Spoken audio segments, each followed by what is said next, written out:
Abra sua Bíblia no Evangelho segundo escreveu João, no capítulo 6, onde nós iremos ler alguns versículos. Vamos ler a partir do verso 35. O texto é bastante extenso, mas nós leremos apenas alguns versos para servir de introdução ao nosso tema. João capítulo 6, o verso 35, diz assim: E Jesus lhes disse: Eu sou o pão da vida. Aquele que vem a mim não terá fome, e quem crê em mim nunca terá sede. Mas já vos disse que também vós me vistes, e contudo não credes. Tudo o que o Pai me dá virá a mim, e o que vem a mim de maneira nenhuma o lançarei fora. Porque eu desci do céu não para fazer a minha vontade, mas a vontade daquele que me enviou. E a vontade do Pai que me enviou é esta: que nenhum de todos aqueles que me deu se perca, mas que o ressuscite no último dia. Porquanto a vontade daquele que me enviou é esta: que todo aquele que vê o Filho e crê nele tenha a vida eterna, e eu o ressuscitarei no último dia. Amém. Graças a Deus. Nós temos aqui, queridos irmãos, um texto muitíssimo interessante. Jesus, ele está com os seus discípulos e com uma multidão que estava à sua procura. Se nós olharmos um pouquinho no início deste capítulo, Jesus fez uma multiplicação dos pães e ali ele já estava dando uma orientação, colocando alguns princípios na mente dos seus discípulos. Quando diante de uma multidão de muitas pessoas, 5.000 homens, fora mulheres e crianças, Jesus pergunta: de onde nós teríamos pão para alimentar esta multidão? Como poderíamos alimentar isso? E alguém já diz: não, 200 dinheiros se tivéssemos aqui já não daria para fazer isso. Jesus estava já colocando para eles uma coisa: é que há certas situações que o homem não pode resolver, mas Deus pode. E aí ele então pega um pequeno lanche de um rapaz, 5 pães e 2 peixinhos, multiplica, alimenta todo mundo, e aí vem um outro princípio interessante que Jesus já estava colocando ali. É que o que Deus faz é tão abundante que é maior do que a nossa necessidade. Sobra dos pães 12 cestos cheios. E aí Jesus vai embora e à noite há uma tempestade que Jesus acalma. Mas no outro dia de manhã, diz aqui o texto, que a multidão foi à procura de Jesus porque dizia: este é o profeta que devia vir ao mundo. Alguém que pega um lanchinho aqui e alimenta todo mundo. Isso é maravilhoso. Só que Jesus vai dizer: vocês deviam trabalhar não pela comida que perece, mas sim por aquela que permanece para a vida eterna. Ele estava dizendo: assim como vocês se esforçam para alimentar o seu corpo, vocês são capazes de atravessar o lago de um lado para outro buscando coisas materiais, que vocês tenham esse mesmo interesse em buscar as coisas espirituais. E o que nós podemos fazer para agradar a Deus ou para fazer a obra de Deus? Eles perguntam, e Jesus diz: a obra de Deus é uma só, é que vocês creiam naquele que Ele enviou. Você quer agradar a Deus ou fazer alguma coisa para Ele? Tudo começa com a fé em Jesus. A fé em Jesus é fundamental para alguém fazer algo para Deus ou algo que agrade a Deus. Jesus então vai discorrer aqui nesses versos sobre a fé nele como necessária para a salvação, a necessidade de permanecer nele para que possa ser salvo e também a vontade de Deus em preservar aqueles que creem em Jesus. Nós vamos nesta noite falar sobre essa questão da salvação. Nós já vimos que a salvação é pela fé, mas muita gente às vezes fica em dúvida: será que eu sou realmente salvo? Ou alguém pensa que por causa da doutrina que nós pregamos, você pode estar salvo num dia e não estar no outro, e no outro dia seguinte já está salvo de novo? Ou alguém parece que tem uma salvação muito instável, que pode ser perdida de qualquer maneira ou a qualquer momento? Mas nós vamos ver que a nossa salvação não está em risco desta maneira. Nós vamos ver que há muita segurança na salvação, e o tema de hoje então é: posso ter certeza de que eu sou salvo? É o que nós vamos ver então nesta noite. Nós podemos começar vendo uma questão importante, queridos. É que nós somos salvos pela fé em Jesus. Ninguém é salvo porque ele se esforçou, porque ele buscou, mas tão somente porque ele creu, ele recebeu a Jesus pela fé. Nós somos salvos pela fé em Jesus. E aí nós vemos uma coisa interessante, queridos. Jesus mandou pregar o Evangelho. Mandou os seus discípulos ir pregar o Evangelho a todo o mundo, a todas as pessoas. E ele prometeu que todo aquele que cresce seria salvo. Nós temos o texto muito conhecido aí de Marcos capítulo 16, do verso 15 em diante, que diz: e disse-lhes, ide por todo o mundo e pregai o Evangelho a toda criatura. Quem crê e for batizado será salvo, mas quem não crê será condenado. Veja que Jesus mandou pregar o Evangelho a toda a criatura. Não é simplesmente a todas as nações, nem a todas as gentes, como se algumas das pessoas dessas nações devessem ouvir e a outras não importasse, porque elas não seriam salvas. Jesus mandou pregar a toda criatura, ou seja, a cada homem que existe nessa terra, e prometeu que todo o que crê seria salvo. Nós podemos então pregar o Evangelho a todo mundo, crendo, em primeiro lugar, que Cristo morreu por todos e que, portanto, a salvação é oferecida a todos os homens. Quando lemos Hebreus capítulo 2, o verso 9, diz: vemos, porém, coroado de glória e de honra aquele Jesus que fora feito um pouco menor do que os anjos por causa da paixão da morte, para que, pela graça de Deus, provasse a morte por todos. É muito claro que Jesus morreu por todos os homens. E nós vamos encontrar ainda em Tito capítulo 2, o verso 11, Paulo dizendo: porque a graça de Deus se há manifestado, trazendo salvação a todos os homens. Então Cristo, pela graça de Deus, morreu por todos. E essa graça alcança a todos os homens. Por que todos os homens, então, não são salvos? É porque há uma condição para ser salvo. É preciso crer em Jesus. E aquele que crê será salvo. Mas o que não crê será condenado por sua incredulidade, por não crer na oferta de salvação de Deus. Então o Evangelho deve ser pregado a todo mundo, porque ele é o poder divino para a salvação de todo aquele que crê. Mas esse processo, ele começa pela fé, ele continua pela fé e ele termina pela fé. Ele é de fé em fé. Não é? Nós vimos já em Romanos capítulo 1, verso 16, não me envergonho do Evangelho, diz o apóstolo Paulo, porque é o poder de Deus para a salvação de todo aquele que crê. Primeiro do judeu, depois do grego. Porque no Evangelho é revelada a justiça de Deus, uma justiça que do princípio ao fim é pela fé. Como está escrito, o justo viverá pela fé. Então a fé é necessária para começar a salvação, a fé é necessária para continuar a salvação e até o fim é preciso continuar crendo. Nós percebemos então, queridos, que a salvação é oferecida a todo o que crê, porque Jesus morreu por todos. Então onde está a segurança da salvação? Está na promessa de que Jesus morreu por nós e que todo aquele que nele crê tem a vida eterna.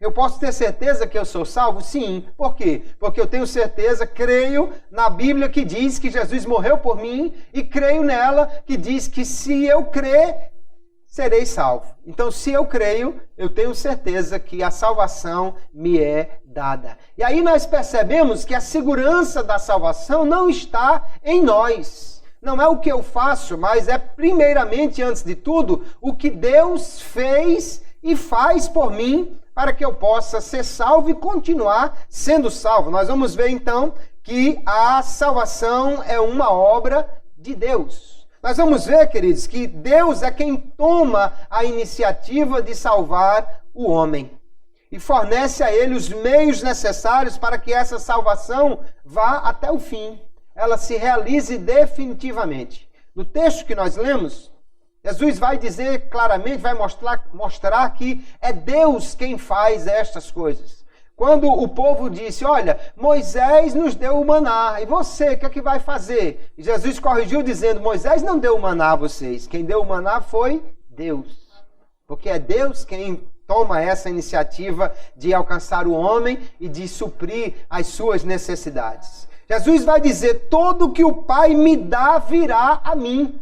Alguém só pode ir a Jesus porque primeiro o Pai, através do seu Espírito, fala ao seu coração. Ninguém é crente porque um dia resolveu ser crente. Alguém só é crente porque um dia o Espírito Santo falou ao seu coração. Agora, alguém que não é crente não é porque o Espírito Santo não lhe falou, é porque ele não quis dar ouvidos ao Espírito Santo de Deus para crer em Jesus. Então Deus é quem toma essa iniciativa. Quando nós olhamos para a Bíblia Sagrada, Jesus está dizendo que Deus quer salvar, e ainda por cima ele está dizendo que ele quer que aquele que aceitou a Jesus, ele permaneça até o fim. Nós vamos ver aqui no verso 39, que nós já lemos, que ele diz, e a vontade do Pai que me enviou é esta, que nenhum de todos aqueles que me deu se perca, mas que o ressuscite no último dia.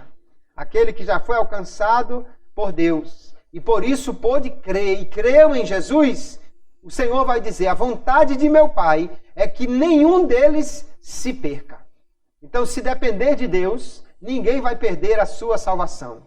Se depender da ação de Deus, ninguém vai perder a sua eterna vida, porque Ele quer que todos estejam seguros e que permaneçam até o fim. Nós vemos ainda em Mateus capítulo 18, Jesus dizendo, assim também não é a vontade de vosso Pai que está nos céus, que um destes pequeninos se perca. Veja que Deus não quer que ninguém vá para o inferno.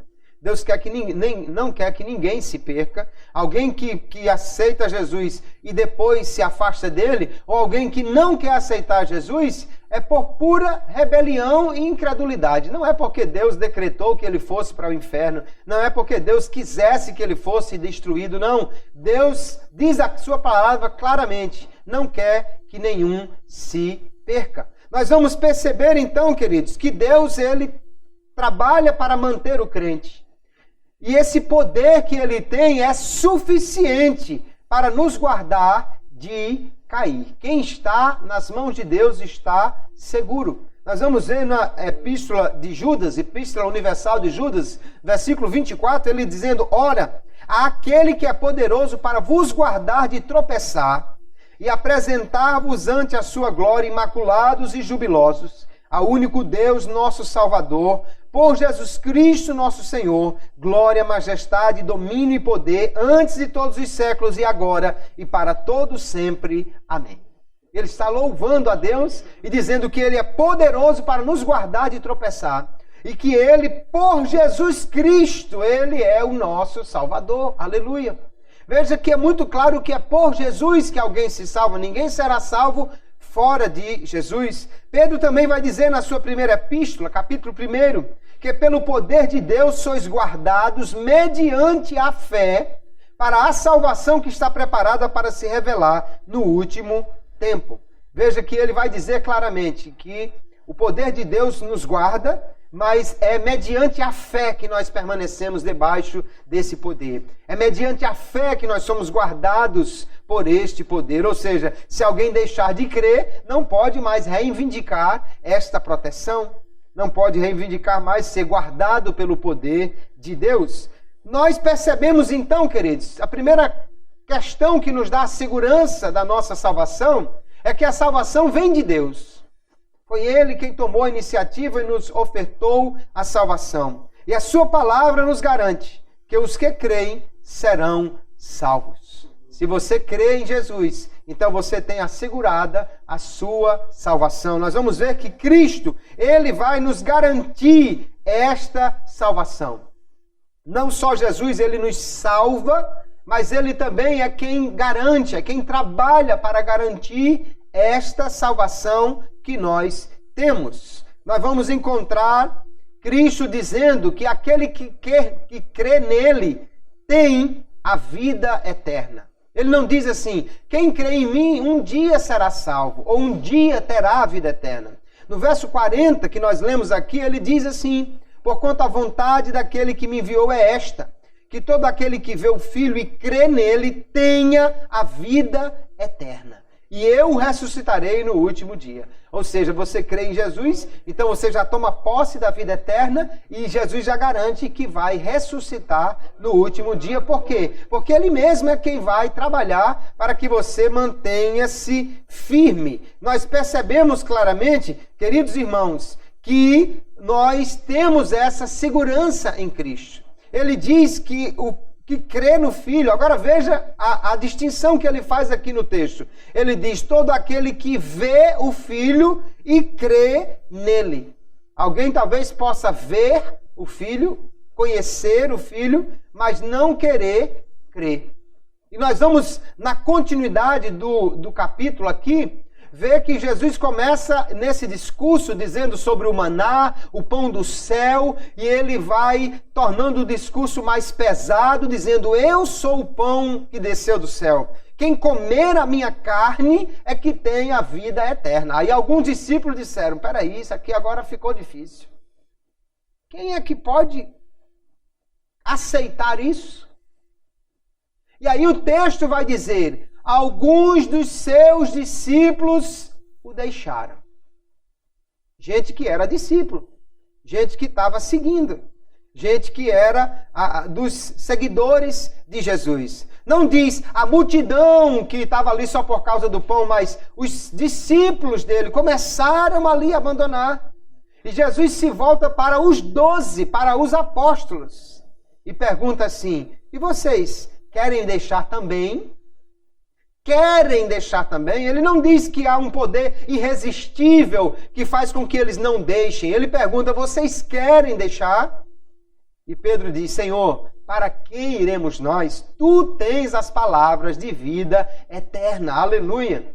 Então aquele que crê como Pedro, aquele que continua crendo, é aquele que tem assegurada a vida eterna. Nós vamos ver, queridos, que João capítulo 5, verso 24, o Senhor vai dizer, na verdade vos digo, que quem ouve a minha palavra e crê naquele que me enviou, tem a vida eterna, e não entrará em condenação, mas passou da morte para a vida.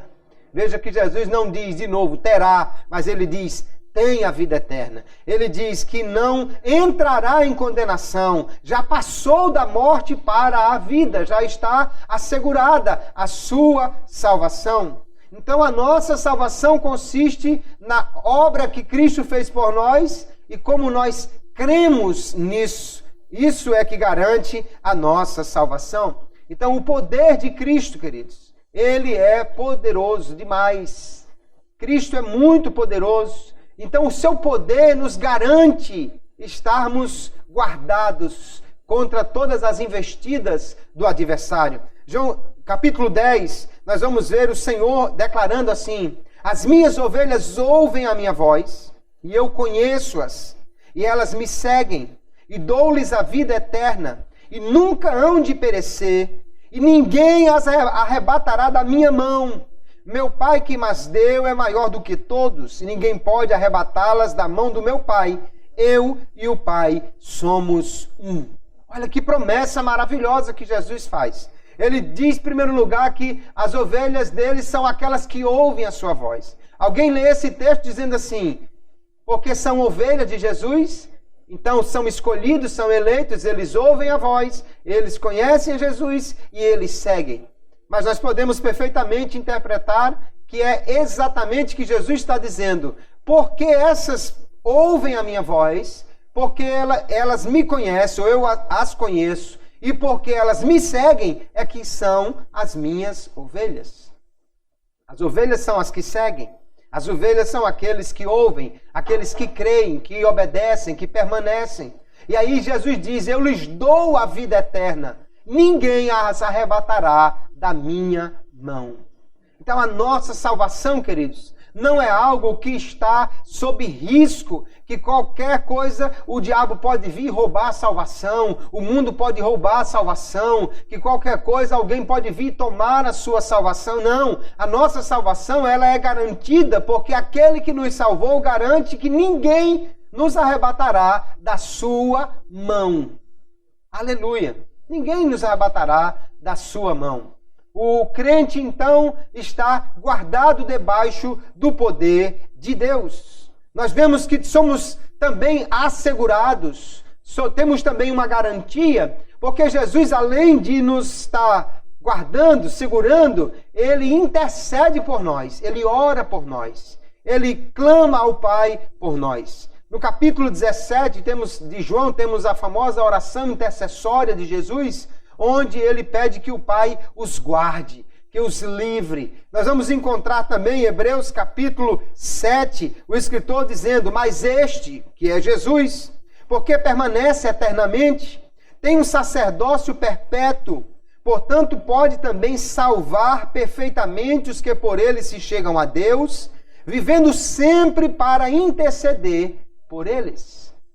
Veja que Jesus, ele não somente salva, mas ele continua intercedendo a Deus por nós, de forma que nós somos guardados também pela ação do Senhor, pela intercessão do Senhor em nosso favor. Nós vamos ver lá em Lucas capítulo 22, que Jesus vai dizer a Pedro, Pedro, eu intercedi por você, para que a sua fé não desfalecesse.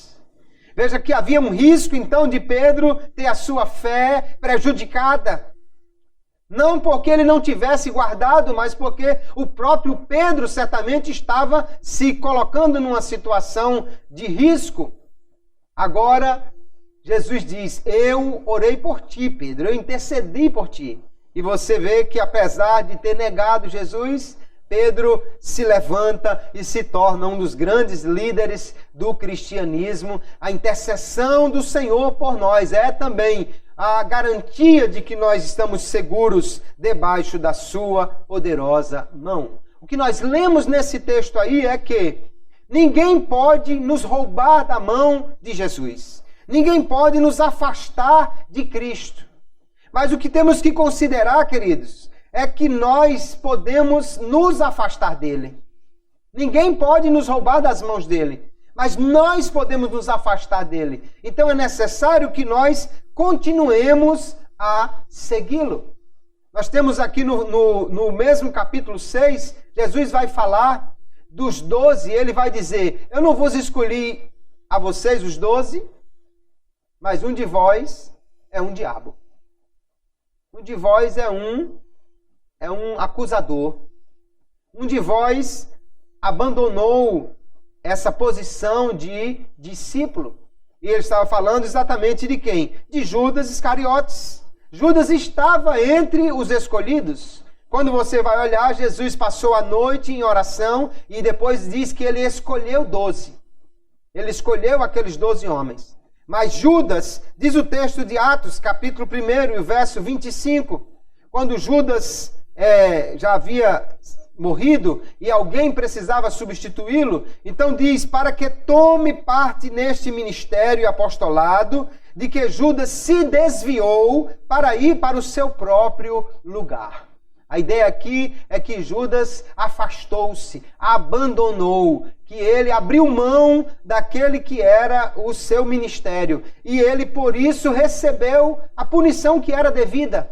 Porque para o rebelde, para o pecador, sempre há um lugar certo que é a punição de Deus. O texto não está dizendo que Judas estava marcado desde a eternidade para cair, mas ele estava dizendo que porque ele se desviou, ele foi justamente punido, porque esse é mesmo o lugar daquele que se rebela, daquele que peca, é a punição. Então, Cristo tem poder para nos segurar nas suas mãos, mas nós temos que ter o cuidado para não nos afastar dele. Nós temos ainda a ação do Espírito Santo que age em nós. O Espírito Santo, ele começa agindo ao nos convencer do pecado. Você só aceitou Jesus? Você só se arrependeu dos seus pecados porque o Espírito Santo falou ao seu coração? Veja o texto de João capítulo 16 que diz: e quando ele vier, convencerá o mundo do pecado e da justiça e do juízo. E ele diz, do pecado, porque não creem em mim.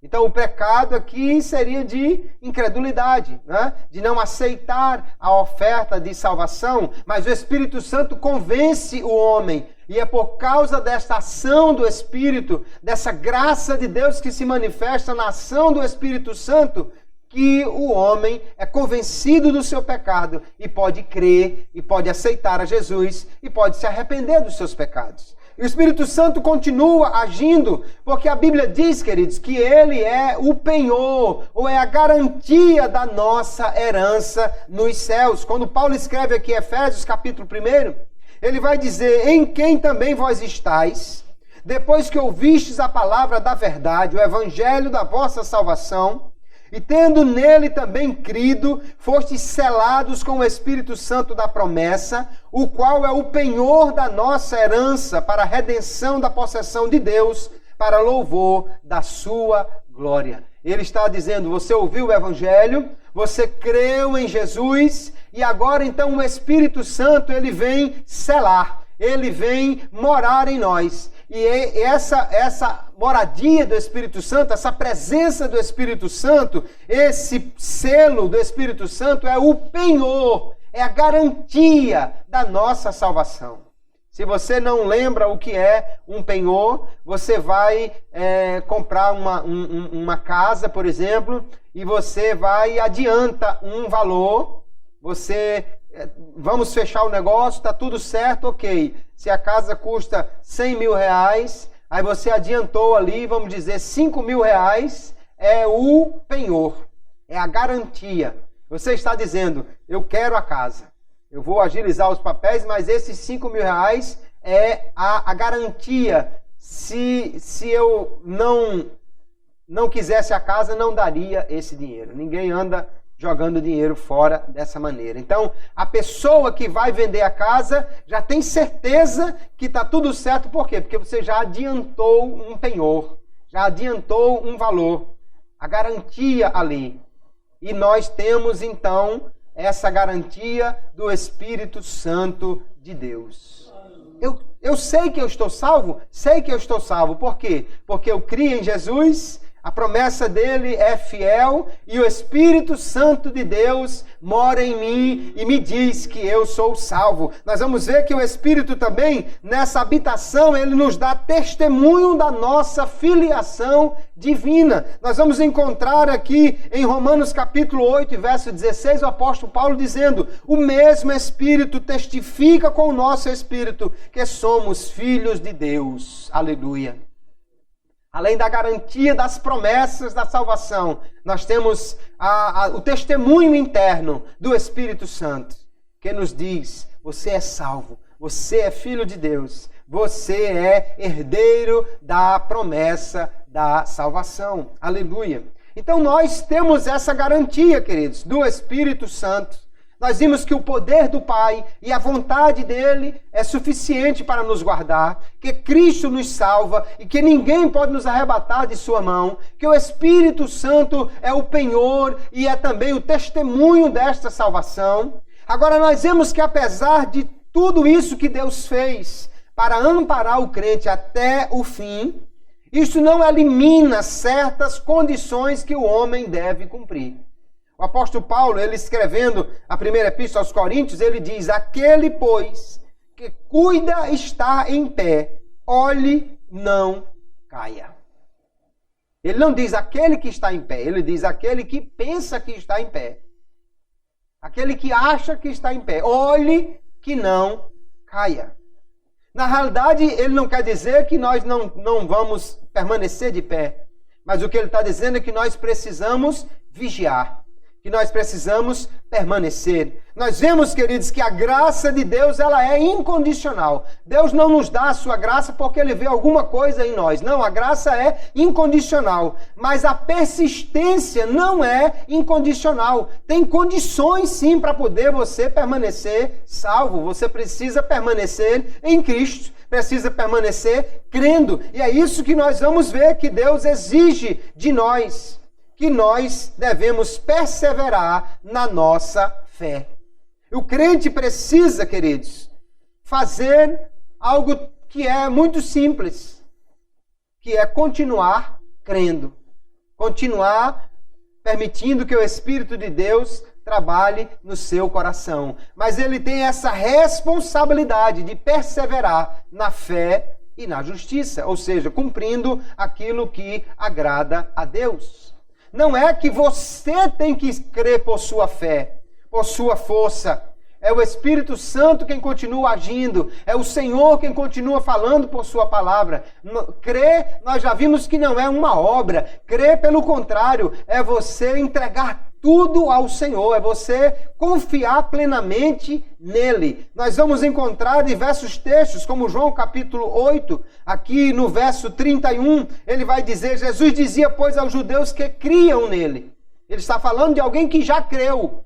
E ele diz, se vós permanecerdes na minha palavra, verdadeiramente sereis meus discípulos. Ele não está dizendo você que não creu, ele está falando de alguém que creu, mas ele diz, você para ser um verdadeiro discípulo, precisa permanecer na minha palavra. Precisa continuar crendo e obedecendo a essa palavra. Nós vamos encontrar lá em Atos capítulo 11, quando Barnabé vai a Antioquia e vê que Deus estava salvando ali, que Deus estava operando ali. Aí o texto diz, o qual, quando chegou e viu a graça de Deus, se alegrou e exortou a todos a que permanecessem no Senhor com o propósito do coração. Ele não diz assim, vocês já creram, então pronto, agora estão salvos para sempre. Mas ele diz, permaneçam. Ele diz, perseverem no Senhor, porque isso é necessário para que nós possamos continuar nele e, portanto, continuar salvos. Aqui em Hebreus capítulo 10, Hebreus é uma epístola que tem muitas advertências para que ninguém caia, para que ninguém volte atrás, para que ninguém desista. E no capítulo 10, o verso 38, o Senhor diz, mas o justo viverá da fé, e se ele recuar, a minha alma não tem prazer nele. Veja que alguém já creu, vive da fé, já foi justificado, é um justo. Mas se ele voltar atrás, se ele abandonar a sua fé, Jesus está dizendo aqui, a minha alma não tem prazer nele. Então é preciso continuar, é preciso perseverar, é preciso manter-se firme. O crente deve persistir até o fim em seguir a Cristo. Essa nossa vida cristã, queridos, muitas vezes é comparada a uma corrida. O apóstolo Paulo compara a uma corrida quando escreve a Timóteo. O escritor dos Hebreus também compara a uma corrida essa nossa vida cristã. Paulo escrevendo a Coríntios, capítulo 9, também compara uma corrida. E uma corrida, ela deve ser começada e deve ser terminada. Ninguém jamais ganhou o prêmio porque começou uma corrida. Vamos dar a medalha àquele cidadão ali porque ele foi o primeiro que começou a corrida. Não, ninguém ganha prêmio por começar a corrida. Você só ganha o prêmio quando você termina. Se você concluir a corrida, você tem o prêmio. Então nós precisamos começar a corrida cristã e continuá-la até o fim. Nós vamos encontrar Paulo escrevendo aqui a Timóteo na segunda epístola. E ele diz, portanto, tudo sofro por amor dos escolhidos. Ele não está falando de qualquer pessoa, ele está falando dos escolhidos de Deus. E ele diz, para que também eles alcancem a salvação que está em Cristo Jesus com glória eterna.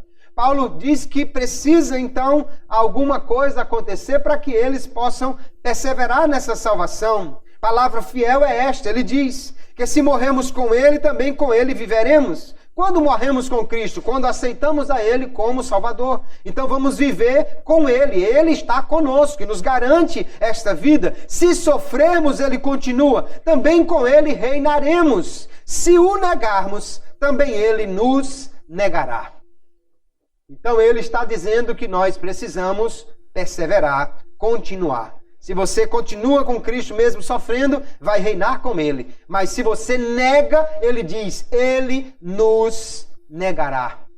Não há uma perseverança incondicional. Não, uma vez salvo, salvo para sempre. O que Ele está dizendo é, você precisa continuar crendo em Jesus, precisa continuar nele. Porque se você negar a Cristo, não há salvação para aquele que nega a Jesus. Então é necessário permanecer firme na fé para poder alcançar a salvação final, a salvação definitiva. Há 2 textos aqui que são muito importantes. O primeiro está em Romanos capítulo 11. E é interessante porque o tema dessa epístola, ele fala exatamente sobre a justificação pela fé.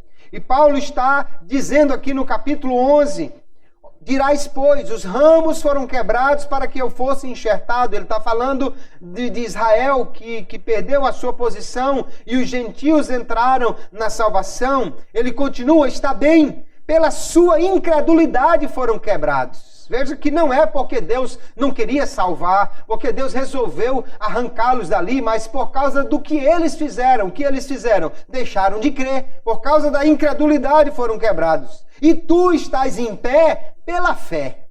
É porque cremos que nós permanecemos enxertados nesta videira. Então ele diz, não te ensoberbeças, mas teme. Porque se Deus não poupou os ramos naturais, teme que te não poupe a ti também. Considera, pois, a bondade e a severidade de Deus. Para com os que caíram, severidade, mas para contigo a benignidade de Deus, se permaneceres na sua benignidade, de outra maneira também tu serás cortado. Veja como ele está dizendo. Israel não creu, então foi cortado. Os gentios creram, você creu, então você foi enxertado. Você está de pé porque você crê. Mas ele diz, não ache que porque você creu, agora você pode fazer qualquer coisa. Porque se você também não permanecer crendo, você também será cortado.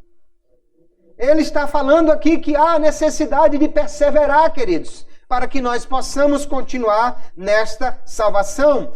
Colossenses capítulo 1, verso 21, o apóstolo vai dizer, a vós também, que no outro tempo éreis estranhos e inimigos no entendimento pelas vossas obras más, agora contudo vos reconciliou no corpo da sua carne pela morte, para perante ele vos apresentar santos, irrepreensíveis e inculpáveis. Veja que ele está falando de pessoas que não eram crentes, mas que aceitaram a Jesus e agora, portanto, estão nesta nova condição diante de Deus. Mas ele continua, se, na verdade, permanecerdes fundados e firmes na fé, e não vos moverdes da esperança do evangelho que tendes ouvido, o qual foi pregado a toda criatura que há debaixo do céu e do qual eu, Paulo, estou feito ministro.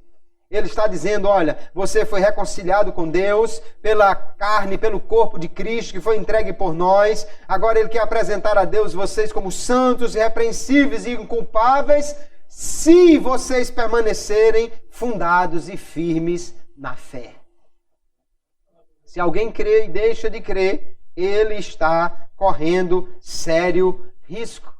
Eu gosto dessa frase do Adam Clarke que ele diz, e alguém irá se aventurar a dizer que aquele que não perseverar até o fim e foi infiel, entrará para a vida? Alguém pode dizer que alguém que se desviar, que se afastar, alguém que foi infiel, alguém que não perseverar em Cristo, vai ganhar a vida eterna? Deus, por acaso, dará a vida eterna a um incrédulo, a um infiel? Deus dará a vida eterna àquele que não creu ou que afastou-se da fé em Jesus? Não, a Bíblia não afirma jamais isso. Pelo contrário, o que ela afirma é, quem crê será salvo, quem não crê será condenado. Então nós precisamos continuar crendo, porque somente perseverando nessa fé, nós manteremos-nos salvos em Cristo Jesus. Agora vamos sempre lembrar, o poder para você permanecer não é a sua força, é o poder de Deus. O que faz que você continue crendo não é a sua razão, mas é a graça de Deus no seu coração. O que faz com que você tenha forças para perseverar não é simplesmente o que você faz, mas a fé no que Jesus já fez por você e a ação do Espírito em você que continua lhe dando graça e força para você perseverar. Mas nós precisamos perseverar na vida eterna ou perseverar na fonte desta vida eterna. A palavra nos mostra, queridos, que a posse da vida eterna está condicionada a uma atitude persistente de confiança na pessoa e na fonte da vida eterna, que é Jesus. Quem não permanecer em Jesus não pode ter a vida eterna. O crente, então, deve permanecer em Cristo. Eu vejo o texto de 1 de João, capítulo 2, verso 24, ele diz assim: portanto, o que desde o princípio ouvistes permaneça em vós. Se em vós permanecer o que desde o princípio ouvistes, também permanecereis no Filho e no Pai. E esta é a promessa que ele nos fez, a vida eterna.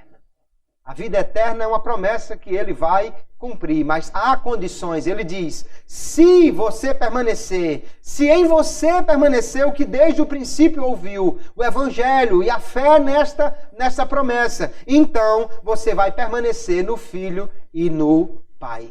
Nós precisamos permanecer, queridos. Quando Jesus, lá em João capítulo 15, ele fala sobre ele ser a videira e nós sermos os ramos, ele diz claramente que nós só podemos produzir frutos estando nele.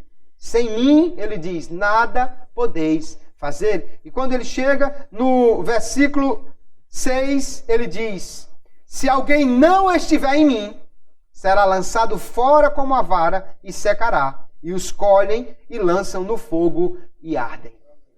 O que ele está dizendo? Só há vida nele. Só há salvação nele. Só alguém escapará do fogo se estiver nele. Aquele que não estiver em Cristo, ele será lançado no fogo. É muito claro isso aqui, não há o que você interpretar diferente. Sem Jesus ninguém será salvo. Então, para ser salvo, precisa permanecer nele. Somente ele pode garantir a nossa salvação. O crente, então, deve fazer a sua parte, que é permanecer nele. Como? Simplesmente confiando nele, deixando que Deus, com o seu poder, lhe guie. E trabalhando para poder acrescentar à sua fé as coisas necessárias para crescer na vida cristã. Pedro, na sua segunda epístola, ele diz que nós devemos acrescentar a fé, a virtude e uma série de coisas mais para que nós possamos crescer. E ele vai dizer assim, quando chega no verso 10 do primeiro capítulo dessa epístola: portanto, irmãos, procurai fazer cada vez mais firme a vossa vocação e eleição, porque fazendo isto, nunca jamais tropeçareis. Porque assim vos será amplamente concedida a entrada no reino eterno de nosso Senhor e Salvador, Jesus Cristo. O que ele está dizendo? Você quer nunca tropeçar? Então procure cada vez mais fazer firme a vossa vocação e a vossa eleição. Você já foi chamado, aleluia. Você foi eleito em Cristo, mas precisa permanecer nele. E para permanecer nele, você precisa procurar cada vez mais crescer na fé, crescer fazendo mais firme essa sua posição nele, através de maior comunhão com ele mesmo. Cada vez que oramos, que lemos a palavra, cada vez que estamos na igreja, cada vez que aprendemos, cada vez que estamos buscando a Deus, nós estamos crescendo na fé, nós estamos revigorando a nossa fé e estamos ficando, então, portanto, mais fortes para fazermos mais firme a nossa posição em Cristo Jesus. Não é o nosso poder quem faz isso, é o poder de Deus. Mas como obtemos o poder de Deus? Nos achegando a Ele, buscando a Ele, clamando a Ele, orando a Ele, aprendendo dele, nós podemos crescer na nossa fé. Nós temos uma doutrina chamada arminiana, ou seja, a nossa doutrina da salvação, ela é baseada nos escritos de um homem chamado Armínio, que não foi ele que inventou essas ideias, mas ele foi aquele que organizou essas ideias. E nós vamos ver que Armínio ele vai dizer uma palavra muito interessante sobre essa perseverança dos crentes, quando ele diz: meu sentimento a respeito da perseverança dos santos é que as pessoas que foram enxertadas em Cristo pela fé verdadeira e assim têm se tornado participantes do seu precioso Espírito vivificador, dispõem de poderes suficientes ou forças para lutar contra Satanás, contra o pecado, contra o mundo e a sua própria carne, e para obter a vitória sobre esses inimigos, mas não sem a ajuda da graça do mesmo Espírito Santo. Ele diz, olha, aquele que creu e aquele que foi enxertado em Cristo por essa fé, ele tem poder. Deus nos dá o poder, queridos, para vencer, aleluia, para vencer o mundo, para vencer a carne, para vencer o diabo, para vencer essas coisas todas. O crente não está como uma pessoa que está sozinho no meio de uma guerra, lutando contra inimigos que podem matá-lo a qualquer hora. O crente está lutando com aquele que lhe guarda. Ele está lutando com as armas de Deus. Ele está lutando debaixo do poder de Deus. Nele nós somos mais do que vencedores. Alguém que cede ao diabo não é porque faltou força em Deus para lhe proteger. É porque ele não quis usar a força que Deus lhe deu. É porque ele não se achegou ao Senhor para obter essa força. Armínio vai dizer então, olha, o crente tem vitória sobre esses inimigos. Como? Com a ajuda da graça do Espírito Santo de Deus. Aleluia! Você quer ter perseverança na fé? Deus já nos deu. O apóstolo Pedro, eu gosto na segunda epístola, que ele diz assim, ele nos deu tudo que diz respeito à vida e à piedade. Tudo que você precisa para continuar crente, Deus já lhe deu. Aleluia. O Espírito, a palavra, os irmãos, o poder. Aleluia. Ele já nos deu tudo o que é necessário para permanecermos crentes. Aleluia. Glória a Jesus. Hoje está mais quente do que outros dias, parece, né?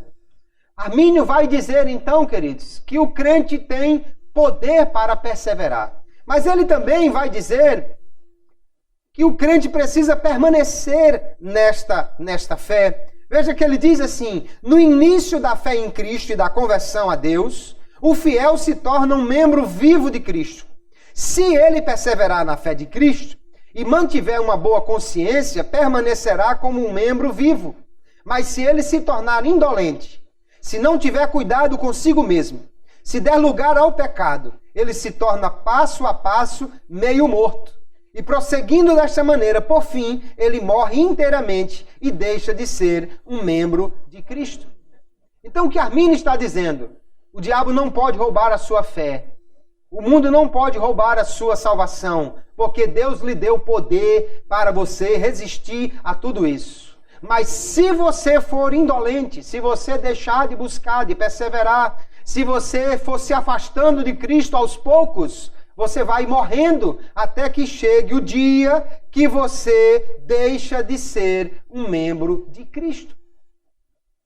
Se nós não continuarmos, se nós não perseverarmos, se nós não prosseguirmos, podemos ir aos poucos nos afastando da fonte da vida, nos afastando da segurança que há em Cristo. Ninguém pode nos roubar da mão de Cristo, mas nós podemos nos afastar dele se nós não perseverarmos, buscando a ele, desejando a ele, crendo nele. Então nós temos que ter cuidado, porque a Bíblia vai nos apontar que há a necessidade de permanecer na fé, e alguns que abandonam a fé vão perder a salvação, é o que ela chama de apostasia.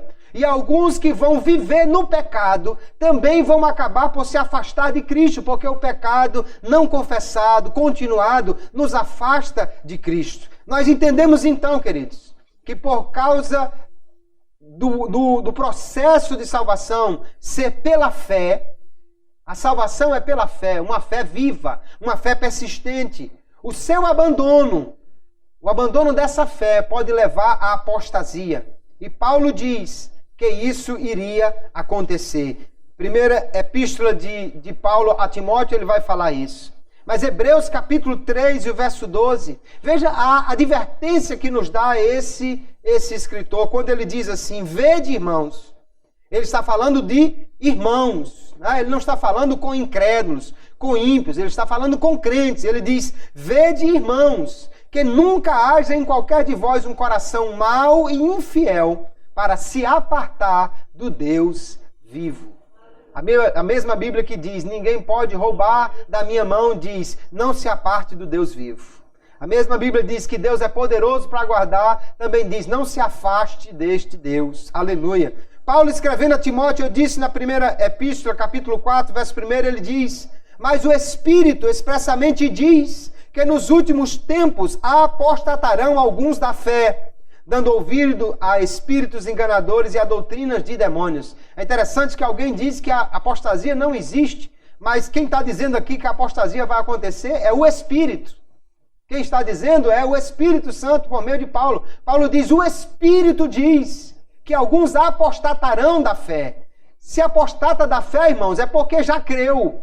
Creu e agora apostatou. Ninguém pode apostatar sem antes crer. É preciso, ele está falando exatamente de alguém que creu, mas que agora abandonou esta fé. E aí nós vemos que o escritor aos Hebreus, no capítulo 6 e no capítulo 10, ele vai nos falar sobre aqueles que abandonaram a sua fé e aqueles que vivem deliberadamente no pecado. E nós vamos ver que alguém que se afasta de Cristo ou que abandona a sua fé irá perder a sua salvação, a sua vida eterna. Hebreus capítulo 6, ele diz assim, porque é impossível que os que já uma vez foram iluminados e provaram o dom celestial e se fizeram participantes do Espírito Santo e provaram a boa palavra de Deus e as virtudes do século futuro. Veja que ele está falando de alguém que já creu em Jesus, foi iluminado pelo Espírito, provou a salvação, o dom celestial, era participante do Espírito, ou seja, o Espírito morava nele. Essa pessoa provou a palavra de Deus e o poder do século futuro, a vida eterna já tinha sido lhe concedida, mas ele diz, e recaíram. Sejam outra vez renovados para arrependimento, pois assim quanto a eles de novo crucificaram o Filho de Deus e o expõem ao vitupério. Ele não está falando aqui de um crente que afastou-se por uns dias. Ele não está falando de um crente que cometeu um pecado, mas depois arrependeu-se e voltou. Ele está falando de alguém que apostatou da fé, que negou a fé, que abandonou a fé, que não aceita mais de maneira nenhuma que Jesus seja o Salvador, que não crê mais que Jesus possa salvar, que a obra de Deus e que a fé em Cristo seja a sua salvação. Ele não crê mais de jeito nenhum. Então diz o escritor, não há nenhuma salvação para esse. Por quê? Porque se não crê em Jesus, não há nenhum modo de alguém se salvar. Ele diz, eles de novo crucificaram o Filho de Deus e o expõem ao vitupério. Ou seja, ele desfez da obra de Cristo. Ele fez com que a crucificação não valesse nada para ele. Ele está dizendo que a cruz e a morte de Cristo lá não significam nada para ele.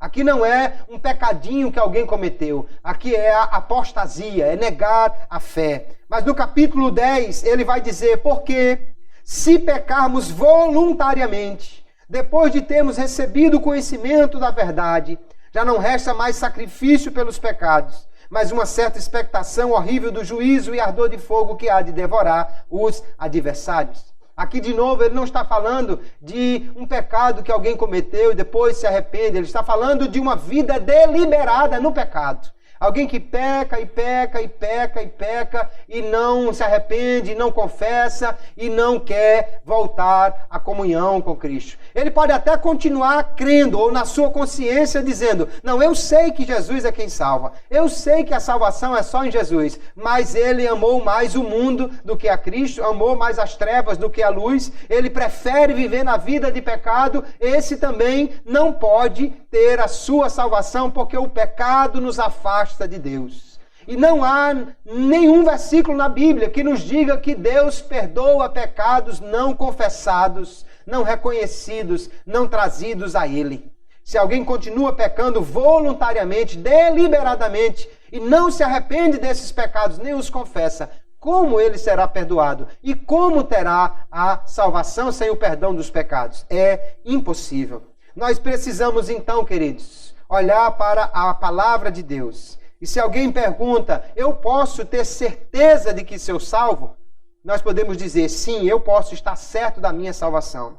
Porque o que Deus fez por mim, ao enviar Cristo para morrer na cruz, e o que Ele continua fazendo por seu Espírito, pela intercessão de Jesus e pela fidelidade na sua promessa que diz que aquele que crê será salvo. Então a salvação dos crentes está segura, aleluia. Está segura porque eu estou seguro em Cristo. Está seguro porque eu creio na promessa de que o que crê será salvo. Está seguro porque eu estou guardado debaixo de mãos poderosíssimas, que o diabo e o mundo e a carne não podem tirar de mim essa salvação. Aleluia!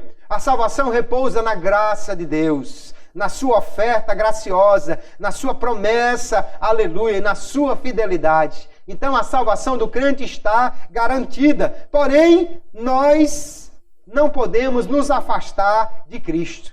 Se alguém se afastar de Cristo e negar a fé, então deixa de ser crente. A salvação é só para os crentes. Paulo diz que Jesus resolveu salvar os crentes pela loucura da pregação. Deus não salva ímpios, só salva crentes. Se alguém deixar de ser crente, então ele sai debaixo da segurança da salvação. Ele passa a ser um infiel e a salvação não é assegurada para o infiel. Que Deus em Cristo nos abençoe.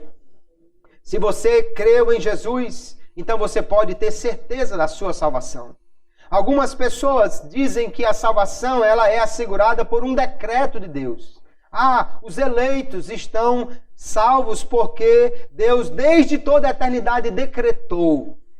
Os eleitos estão seguros realmente. Mas o problema é que se a minha salvação só pudesse ser assegurada por um decreto, e eu não sei se eu estou nesse decreto, eu não sei se eu sou um eleito, então como eu posso ter segurança da salvação? Até porque se eu for um eleito, segundo essa doutrina, eu estou salvo.